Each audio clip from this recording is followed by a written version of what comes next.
Well, no, I'm sorry. They should have their own hospital, they should have their own medical services, they should have guarantees of jobs when they leave the army.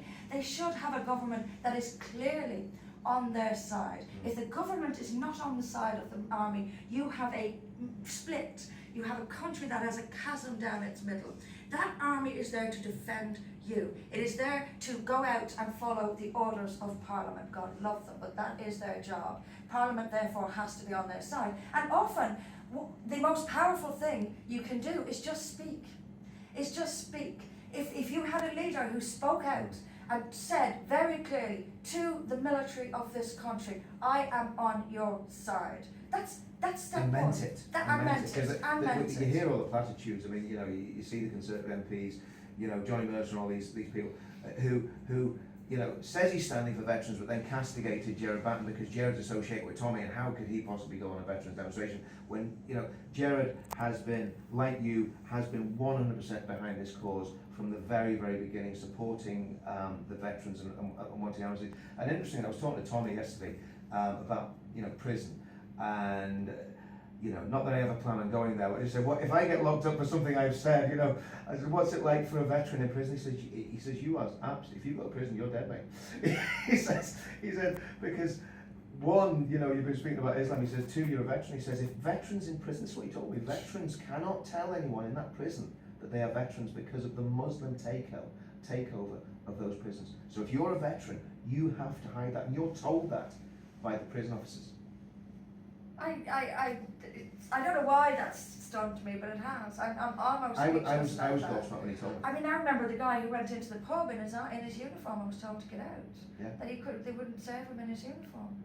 It's so, if you see America is so different to this. They have signs up in the airports. I've spent a bit of time in airports in America. I don't see much on airports and hotel or train stations.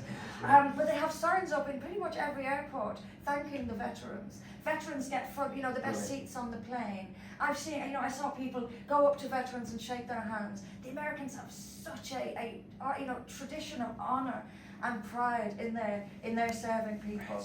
If we could just get a morsel of what the Americans had, it would change. We went to York, Garrison Town, always was Garrison Town. We did a Northern Ireland veterans demonstration in York, and the left came out, and I had veterans that were in the 70s. It wasn't my demonstration, what I was speaking about. We had veterans who were in their 70s marching past this crowd of leftists who were shouting at them, literally spitting abuse at them and calling them Nazis. 70-year-old veterans with their medals on walking through York being called Nazis by these absolute scum. And I grabbed hold of one of the guys, one of these they just smell really bad, don't they? Sorry, just some smelly guy. And I said to him, I said, why are you doing this? I said, why are you against the veterans? Because you're all fascists, you murdered people in Northern Ireland, you're fascist scum. And I just relieved him. I said, yeah, maybe so, but you need a shower. And a dictionary. And a dictionary. Because they don't seem to know what fascism is. No. And half the country could do with a history lesson on what the Nazis were. Yeah.